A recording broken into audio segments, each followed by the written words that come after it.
Dear brothers and sisters, one of the most beautiful things about paradise, about Jannah, and it is full of beauty, and Allah has prepared for its inhabitants, may Allah make us amongst them, that which no eye has seen, no ear has heard, and no imagination could ever comprehend. But one of its most beautiful traits is that it never gets old. What that means is that every day when you think you have peaked in terms of beauty, it gets more beautiful. When you think you've seen its most beautiful palace, Allah opens up the doors of another palace. When you see your spouse in paradise, and no one is single in paradise, your spouse is more beautiful every time you see them. When you go to its marketplaces, you see things that you didn't see the last time. The fruits taste better. Every single moment in Jannah is an upgrade. It gets better and better and better and better, and Allah is surely capable of that being never ending. May Allah subhanahu wa ta'ala make us its inhabitants. Allahumma ameen. And no one in Jannah thinks that they have anyone above them.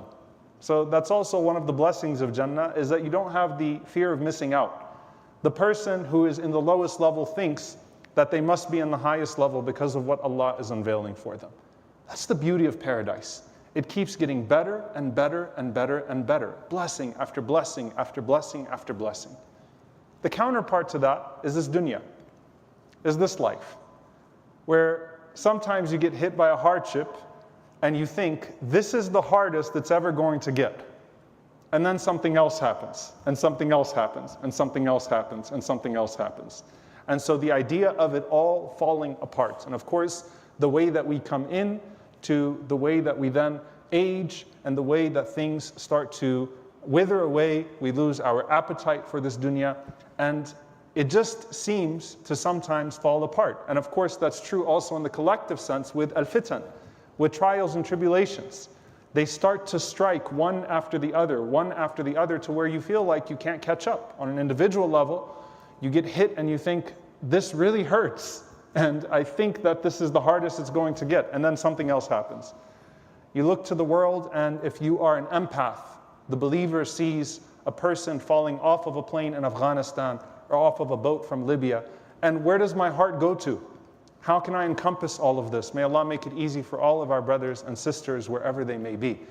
So Jannah keeps getting better. Dunya, seemingly at least, seems to keep getting worse. And one of the things that happens to us is that sometimes it's also our perception that when one trial hits, we read into things that aren't necessarily trials as being trials after that, or we magnify our trials. You know, it's like if someone is in a boxing ring and they get hit and they say, you know, you can tell that the fighter was never the same for the rest of the fight, even if they managed to get back up and they managed to recover, but the effect of that hit was there. And so sometimes what happens after a major trial hits you in life, you start reading into it way more than what should be read into it, and it's like, Ya Allah, why is it all falling apart?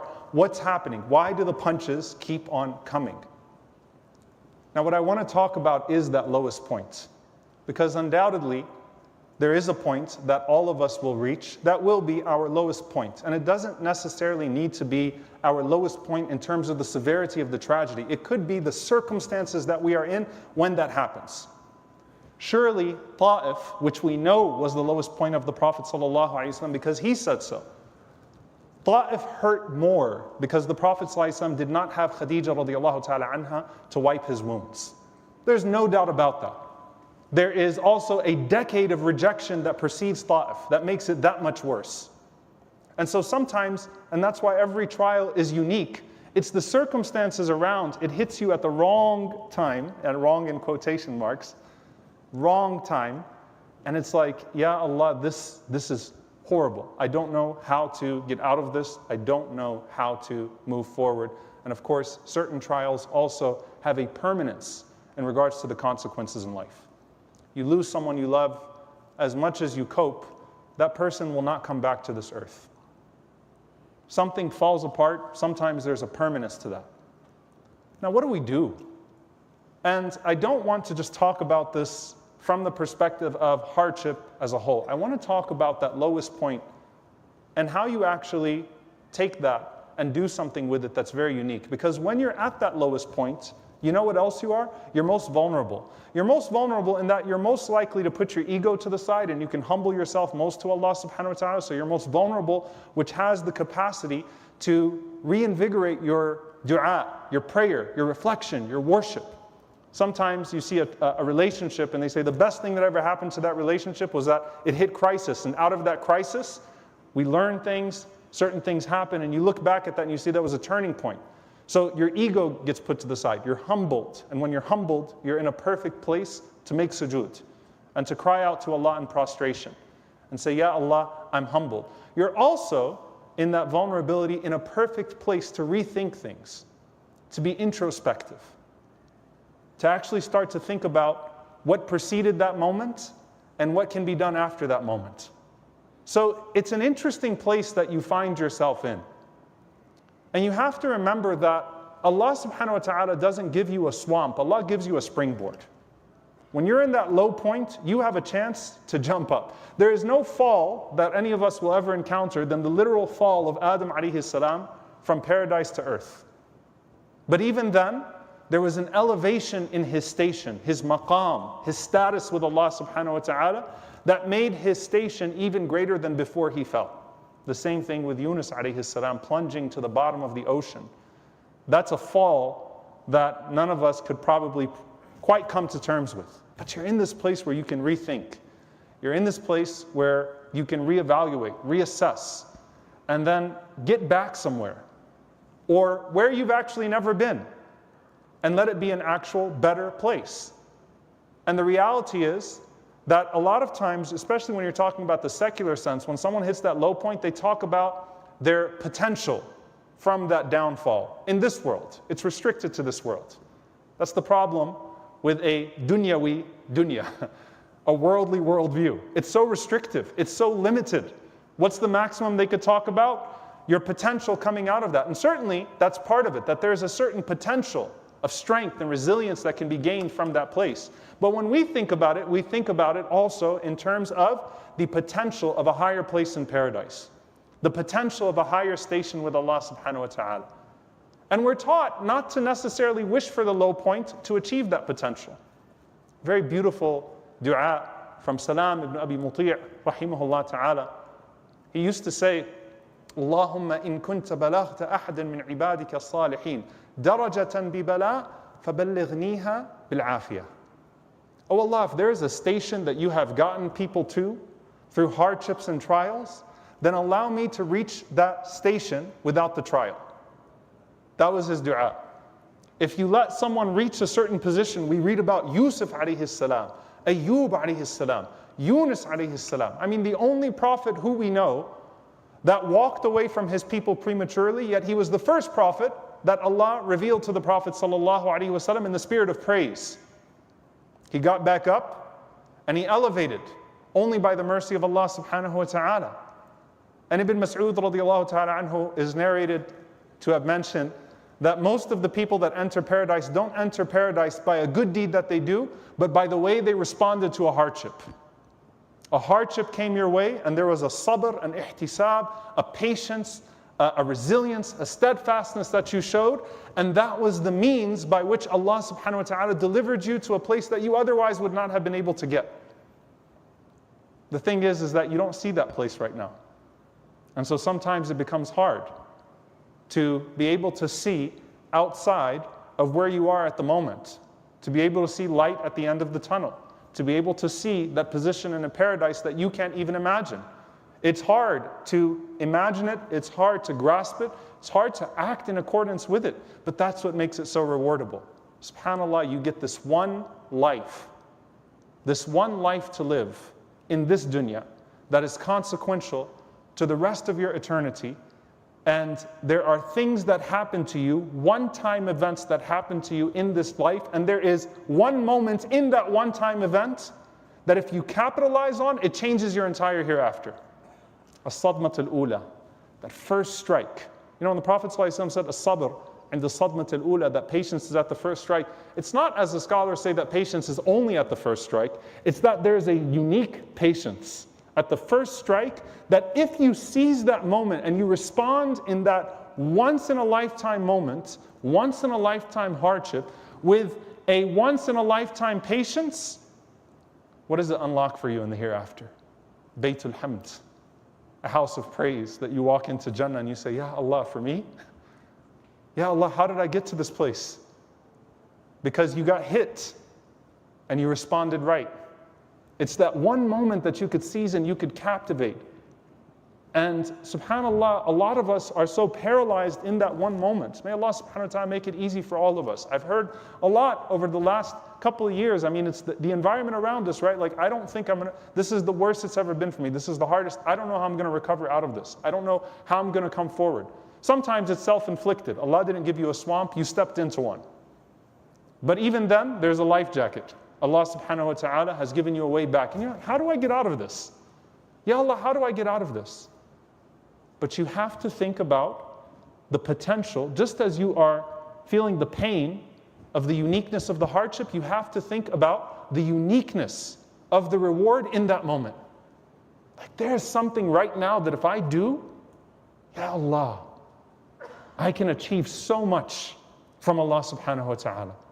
I can gain so much from Allah Azza wa Jal. And dear brothers and sisters, there are various low points that we find in the Quran. And it's really interesting, subhanAllah, that when you go through the prophets in the Quran, you know, you get an array of experiences. Sometimes Allah gives us a lot about their da'wah, about their call. Sometimes Allah gives us a lot about their people. Sometimes Allah gives us a lot about their circumstances. But one thing that's almost always consistent is we learn about their hardships. Almost every prophet that Allah subhanahu wa ta'ala tells us about in the Quran, there is that moment. Rabbi inni maghloob, fantasir. Oh Allah, I'm overwhelmed. I am in need. I am faqir. I am poor, in need, vulnerable. Bima anzalta ilayya, for what you would descend upon me, your blessings. I'm in need of your blessings. Ya Allah, I'm feeling overwhelmed. Ya Allah, where do I go from here? La ilaha illa anta subhanaka inni kuntu min al-zalimin. Rabbi inni massani ad-dur. Oh Allah, I'm struck. Oh Allah, have mercy on me. Almost all of them, why? Because pain is the universal human experience that we can all relate to. But that unique reward, that unique place. And I want to end this khutbah because I don't want to make this too long. I want to end this khutbah by putting you in a conversation with your mother. Your mom, my mom. al-Mu'mineen Aisha radiyallahu ta'ala anha. You know, it's really interesting. I remember the first time doing a study of al-Bukhari, how many times hadithatul ifk, the slander, the chapter of the slander of Aisha radiyallahu anha comes up. Because there's so much fiqh, it's so long when she tells her own story of how she was slandered and the circumstances of it. And there are tangents in her story. She goes off on a tangent sometimes. There's fiqh in there, there's jurisprudence to be learned. You go through the books of hadith, you can go one by one, capture this moment, capture that moment, and these gems. But if you're sitting in a living room with your mom, Aisha radiyallahu anha, and she is our mother, and our mother felt a lot of pain, and I'm listening to my mom talk about the most painful moment in her life, where everything was darkness, where even the Prophet ﷺ, who was always a source of comfort to her, even the Prophet ﷺ was withheld from comforting her in those moments. All alone, did absolutely nothing wrong, and her honor is being dragged through the streets of Al-Madinah. Our mom. And our mother's talking to us. She's talking about the moments. She's talking about what was going through her mind. She's talking about what ayat of Quran she could remember and the ones that she couldn't. She's talking about how she felt when people looked at her, how she felt in this conversation, how she felt in that conversation. I was just paying attention to this one sentence that she says. And she says, Wallahi ma dhanantu an yunzila fi sha'ni wahya. She said, Wallahi, I never thought that Allah would reveal Quran for me. Who am I so that Allah would reveal revelation from the heavens for me? That's your mom talking. I didn't think I was worthy of that. I never would have imagined that Allah subhanahu wa ta'ala would reveal Quran for me. Who am I? 10 verses of the Quran come down to defend me? Who am I? And yutakallama bi al-Quran, that the Quran would speak about me. I never thought that revelation would descend from the heavens for me. Dear brothers and sisters, we don't know what comes from the heavens for us when we're in those low points. But we know that the Lord that descended those verses from the heavens for Aisha radiallahu anha, and the Lord that rescued Ayyub alayhi salam and Yunus alayhi salam and our Prophet sallallahu alayhi wasallam and answered those prayers is the same Lord that we're calling upon. أَمَّنْ يُجِيبُ الْمُضْطَرَّ إِذَا دَعَاهُ وَيَكْشِفُ السُّوءَ أَإِلَهٌ مَعَ اللَّهِ. Who else are you going to call upon? وَاللَّهُ لَا يُضِيعُ أَجْرَ الْمُحْسِنِينَ لَا يُضِيعُ أَجْرَ الصَّابِرِينَ. Allah does not let the reward of the good doers go to waste, nor does He let the reward of the patients go to waste. And so when you're in that moment, dear brothers and sisters, and you're thinking, now I have a window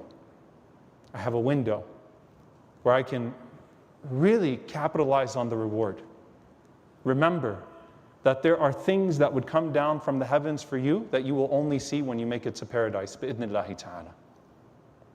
And do not belittle yourself to where you think that the mercy of Allah subhanahu wa ta'ala will not encompass you. If our mother Aisha radiallahu ta'ala anha said that, I never thought Allah would reveal Quran for me. Who knows what Allah subhanahu wa ta'ala will do for us.